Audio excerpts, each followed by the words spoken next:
Good morning बच्चों। हम कर रहे थे पार्ट नंबर 14। आज हम इस पार्ट को आगे पढ़ेंगे, ठीक है।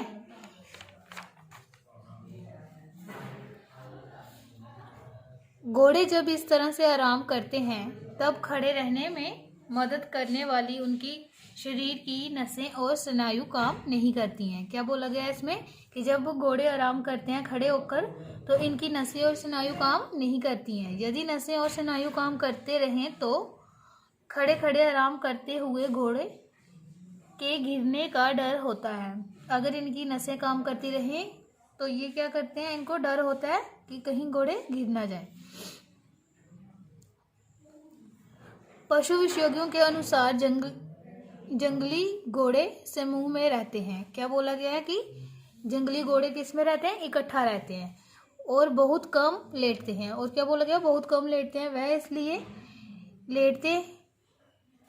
नहीं लेटते क्योंकि उन्हें खतरे की आशंका रहती है। क्या बोला गया इसमें कि वो इसलिए नहीं लेटते क्योंकि उनको खतरे की आशंका रहती है। अगर उनमें से कोई लेटता है तो दूसरा उसकी रक्षा के लिए हमेशा खड़ा होकर पहरेदारी करता है। अगर एक लेट भी जाता है घोड़ा तो दूसरा उसकी क्या करता है, खड़े होकर उसकी पहरेदारी करता है। घोड़े खड़े खड़े क्यों सोते हैं, क्या पूछा गया है इसमें कि घोड़े खड़े खड़े क्यों सोते हैं। इसके विषय में एक विचित्र और रोचक तथ्य भी बताया जाता है। दरअसल जब घोड़े घने जंगलों में रहते थे तब भेड़िया, बांध आदि हिंसक जीव इनका शिकार कर लिया करते थे। क्या बोला गया है इसमें, जब घोड़े घने जंगलों में रहते थे तब भेड़िया, बांध और इनका शिकार कर लिया करते थे। जमीन पर बैठे या सोए हुए घोड़ों के लिए अपनी रक्षा करना मुश्किल हो जाता था।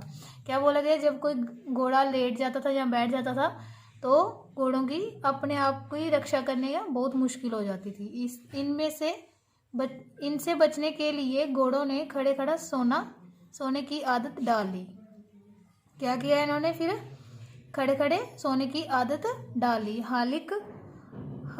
हालिका अधिकतर घोड़े अब घने जंगलों में नहीं रहते। क्या बोला गया इसमें कि अब घोड़े घने जंगलों में नहीं रहते, फिर भी इनकी आदत नहीं बदली है। सोते समय ये गिरते नहीं। इसका कारण ये है हड्डियों को परस्पर जोड़ने वाला तंतु। ये तंतु जोड़ों को मनचाहे समय तक के लिए कस देता है। इससे घोड़ों को अधिक शक्ति नहीं लगानी पड़ती और वह आराम से सोते हैं। इसमें क्या बताया गया आपको कि वो अपने हड्डियों को परस्पर जोड़ने वाले तंतु या मनचाहे समय के लिए कस लेते हैं। इससे घोड़े को अपनी शक्ति लगानी नहीं पड़ती और वह लंबे समय तक सो भी सकते हैं। बच्चे, आप इस लेसन को और पढ़ना, ठीक है, अच्छे तरह से।